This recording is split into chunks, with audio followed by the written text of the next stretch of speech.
أشهد أن محمد رسول الله رب ذوالجلال کے ببرکت نام سے شروع کرتا ہوں جو دلوں کے حال جانتا ہے۔ جس طرح علیم، سمیع، بصیر، خبیر اللہ تعالیٰ کی صفات ہے، اسی طرح ہنسنا بھی اللہ تعالیٰ کی صفت ہے، مگر یہ تمام صفات اللہ تعالیٰ کی شان و عظمت کے مطابق ہیں۔ اس کی کوئی صفت مخلوق کے مشابہ نہیں ہے، کیونکہ اس کا فرمان ہے اس کی مانند کوئی چیز نہیں ہے، اور وہی سننے والا اور دیکھنے والا ہے۔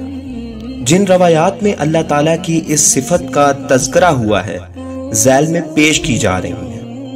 اسلامک سٹوریز ود معیز کے پیارے دوستو، ویڈیو کا آغاز کرنے سے پہلے اگر آپ نے ابھی تک ہمارا چینل سبسکرائب نہیں کیا تو براہ کرم اپنے قیمتی وقت سے ایک پل نکال کر چینل کو سبسکرائب کر لیں۔ حضرت ابو ہریرہ رضی اللہ تعالیٰ عنہ سے روایت ہے کہ رسول اللہ صلی اللہ علیہ وسلم نے فرمایا کہ اللہ تعالیٰ دو آدمیوں کو دیکھ کر اپنی شان کے مطابق ہنستا ہے، حالانکہ انہوں نے ایک دوسرے سے جنگ کی ہوگی اور دونوں جنت میں جائیں گے۔ ایک ان میں سے اللہ کی راہ میں لڑ کر قتل ہوا ہوگا، پھر اللہ تعالیٰ نے قاتل کو توبہ کی توفیق بخش دی اور وہ مسلمان ہو کر شہادت پا گیا۔ یعنی ایک شخص نے کفر کی حالت میں مسلمان شخص کو شہید کیا تو شہادت پانے والا وہ جنت میں جائے گا، اور بعد میں قاتل بھی مسلمان ہو کر شہید ہوگا تو وہ بھی جنت میں جائے گا۔ اسی طرح ایک طویل حدیث مبارکہ میں بھی ایمان افروز واقعہ بیان کیا گیا ہے، جس میں ایک شخص کو دیکھ کر اللہ تعالیٰ کو ہنسی آتی ہے۔ حضرت ابو ہریرہ رضی اللہ تعالیٰ عنہ بیان کرتے ہیں کہ لوگوں نے رسول اللہ صلی اللہ علیہ وسلم سے عرض کیا، آیا ہم آخرت میں اپنے رب کو دیکھیں گے؟ رسول اللہ صلی اللہ علیہ وسلم نے فرمایا، جب آسمان پر ماہ تمام جلوہ افروز ہو تو کیا اس کو دیکھنے میں تمہیں کوئی دشواری ہوتی ہے؟ صحابہ نے عرض کیا، نہیں یا رسول اللہ۔ آپ صلی اللہ علیہ وسلم نے فرمایا، جب آسمان پر مہر تاباں جلوہ افروز ہوں تو کیا اس کو دیکھنے میں تمہیں کوئی دقت ہوتی ہے؟ صحابہ کرام نے عرض کیا، بالکل نہیں۔ آپ صلی اللہ علیہ وسلم نے فرمایا، تم اللہ تعالیٰ کو بھی اسی طرح دیکھو گے۔ اللہ تعالیٰ قیامت کے دن تمام لوگوں کو جمع فرمائے گا اور فرمائے گا، جو شخص دنیا میں جس چیز کی عبادت کرتا تھا وہ آج بھی اسی کی پیروی کرے۔ لہٰذا جو شخص دنیا میں سورج کی پوجا کرتا تھا وہ اس کے ساتھ ہو جائے گا، جو چاند کی پوجا کرتا تھا وہ اس کے ساتھ ہو جائے گا، اور جو بتوں کی پوجا کرتا تھا وہ ان کے ساتھ ہو جائے گا۔ آخر میں یہ امت رہ جائے گی جس میں مومن اور منافق دونوں شامل ہوں گے۔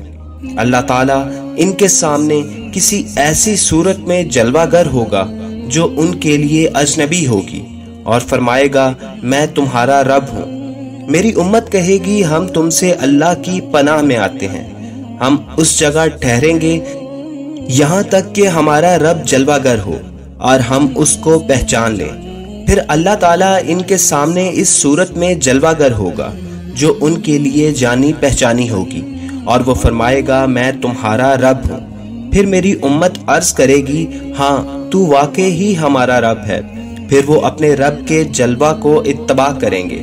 پھر دوزخ کی پشت پر پل صراط بچھایا جائے گا، اور میں اور میرے امتی سب سے پہلے اس پل سے گزریں گے، اور اس دن رسولوں کے سوا کسی کو اللہ تعالیٰ سے بات کرنے کا حوصلہ نہیں ہوگا، اور اس دن رسولوں کی زبان پر یہی دعا ہوگی، اے مولا سلامتی سے پار گزار دے۔ اور جہنم میں سعدان نامی خاردار جھاڑی کی مسل کانٹے ہوں گے۔ پھر آپ نے پوچھا، کیا تم نے سعدان جھاڑی کو دیکھا ہے؟ صحابہ کرام نے عرض کیا، جی یا رسول اللہ۔ آپ صلی اللہ علیہ وسلم نے فرمایا، وہ کانٹے سعدان جھاڑی کے کانٹوں ہی کی طرح ہوں گے، لیکن اس کے دندانوں کی لمبائی کی مقدار کو بغیر اللہ تعالیٰ کے بتلائے کوئی نہیں جانتا، اور وہ کانٹے لوگوں کو ان کی بدعمالیوں کی وجہ سے جہنم میں گھسیٹ لیں گے، اور بعض مومن اپنے نیک اعمال کے سبب ان سے محفوظ رہیں گے، اور بعض مومن پل صراط سے گزر کر جہنم سے نجات پا جائیں گے۔ یہ سلسلہ یوں ہی جاری رہے گا یہاں تک کہ اللہ تعالیٰ اپنے بندوں کا فیصلہ کر کے فارغ ہو جائے گا۔ پھر وہ ارادہ کرے گا کہ جن لوگوں نے شرک نہیں کیا ہے ان میں سے وہ جن کو چاہے محض اپنی رحمت سے جہنم سے نکال لے۔ اس وقت فرشتوں کو حکم دے گا جو لوگ کلمہ طیبہ لا الہ الا اللہ محمد رسول اللہ پر تا حیات قائم رہے ان کو جہنم سے نکال لیں۔ فرشتے ان لوگوں کو سجدوں کے نشانات کی وجہ سے پہچان لیں گے کیونکہ آگ ابن آدم کے اعضاء سجود کے علاوہ تمام جسم کو جلا دے گی۔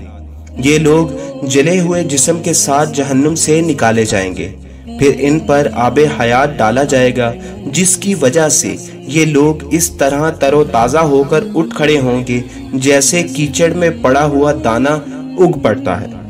پھر جب اللہ تعالیٰ اپنے بندوں کے درمیان فیصلہ کرنے سے فارغ ہو جائے گا تو ایک شخص ابھی باقی ہوگا، تو وہ اللہ تعالیٰ سے عرض کرے گا اے میرے رب میرا منہ جہنم کی طرف سے پھیر دے، اس کی بدبو مجھے ایذا پہنچاتی ہے اور اس کی تپش مجھے جلا رہی ہے۔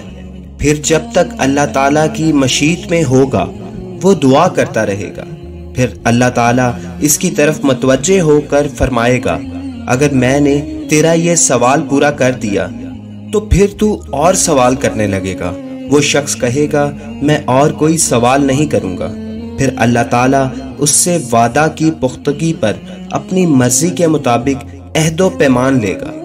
پھر اس کے بعد اللہ تعالیٰ اس کا چہرہ جہنم کی طرف سے پھیر کر جنت کی طرف کر دے گا۔ جب وہ شخص جنت کو اپنے سامنے دیکھے گا تو اللہ کی مشیت کے مطابق کچھ دیر تو چپ رہے گا، پھر کہے گا اے میرے رب مجھے جنت کے دروازے تک لے جا۔ اللہ تعالیٰ فرمائے گا کیا تو نے مجھ سے پختہ عہد و پیمان نہیں کیا تھا کہ تو مزید سوال نہیں کرے گا؟ افسوس ہے اے ابن آدم تو کس قدر عہد و شکن ہے۔ وہ شخص عرض کرے گا اے میرے رب، اور اللہ تعالیٰ سے دعا کرتا رہے گا حتیٰ کہ اللہ تعالیٰ اس سے فرمائے گا اگر میں نے تیرا یہ سوال بھی پورا کر دیا تو پھر تو اور کچھ تو نہیں مانگے گا۔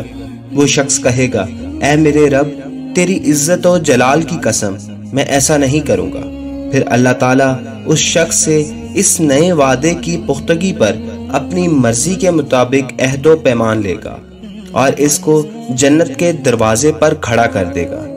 جب وہ شخص جنت کے دروازے پر کھڑا ہوگا تو جنت اپنی تمام وسعتوں کے ساتھ اس کو نظر آئے گی اور وہ اس میں سرور انگیز اور خوشگوار مناظر دیکھے گا۔ پھر اللہ تعالیٰ کی مشیت کے مطابق کچھ دیر تو وہ چپ رہے گا، اس کے بعد کہے گا اے میرے رب مجھے جنت میں داخل کر دے۔ اللہ تعالیٰ اس سے فرمائے گا کیا تو نے ابھی پختہ عہد نہیں کیے تھے کہ تو اس کے بعد کوئی سوال نہیں کرے گا؟ افسوس اے ابن آدم تو کس قدر عہد شکن ہے۔ وہ شخص عرض کرے گا اے میرے رب میں تیری مخلوق میں سب سے زیادہ بد نصیب ہوں گا کہ جنت کے دروازے پر کھڑا ہوں اور پھر جنت کے اندر نہ جا سکوں۔ وہ یوں ہی بار بار دعا کرتا رہے گا حتیٰ کہ اللہ تعالیٰ کو اپنی شان کے مطابق ہنسی آئے گی۔ پھر جب اللہ تعالیٰ ہنس پڑیں گے تو فرمائیں گے جا جنت میں داخل ہو جا۔ اور جب اس شخص کو اللہ تعالیٰ جنت میں داخل کر دے گا تو پھر فرمائے گا اب اور تمنا کر۔ وہ شخص اللہ تعالیٰ سے کچھ سوال اور تمنائیں کرے گا، پھر اللہ تعالیٰ خود اس کو جنت کی نعمتوں کی طرف متوجہ کرے گا اور جنت کی نعمتوں کی اجناس سے اسے یاد دلائے گا تاکہ اس کی آرزویں پوری ہو جائیں۔ اس کے بعد اللہ تعالیٰ فرمائے گا یہ سب نعمتیں بھی لے لو اور اتنی ہی مقدار میں اور نعمتیں بھی لے لو۔ حضرت ابو سعید خدری رضی اللہ تعالیٰ عنہ نے بھی اس حدیث کو حضرت ابو ہریرہ رضی اللہ تعالیٰ عنہ کے مطابق بیان کیا۔ صرف اس بات سے اختلاف کیا کہ حضرت ابو ہریرہ رضی اللہ تعالیٰ عنہ نے جب یہ کہا یہ تمام نعمتیں بھی لے لو اور ان کے برابر اور نعمتیں بھی لے لو، تو حضرت ابو سعید خدری رضی اللہ تعالیٰ عنہ نے کہا اے ابو ہریرہ یہ تمام نعمتیں بھی لے لو اور اس کی مثل 10 نعمتیں اور لے لو۔ حضرت ابو ہریرہ رضی اللہ تعالی عنہ نے فرمایا مجھے تو یہ حدیث یوں ہی یاد ہے کہ یہ نعمتیں اور ان کی ایک مثل اور لے لو۔ حضرت ابو سعید خدری رضی اللہ تعالی عنہ نے کہا میں اللہ تعالیٰ کو گواہ بنا کر کہتا ہوں کہ مجھے رسول اللہ صلی اللہ علیہ وسلم کا ارشاد اسی طرح یاد ہے کہ یہ نعمتیں بھی لے لو اور ان کی مثل 10 نعمتیں اور لے لو۔ حضرت ابو ہریرہ رضی اللہ تعالی عنہ نے کہا میں اس شخص کی بات کر رہا ہوں جو سب سے آخر میں جنت میں داخل ہوگا۔ سبحان اللہ۔ اللہ رب العزت سے دعا ہے کہ اپنے حبیب کے صدقے ہمیں بھی جنت میں رسول اللہ صلی اللہ علیہ وسلم کا ساتھ نصیب فرمائے، آمین ثم آمین۔ حي على الفلاح،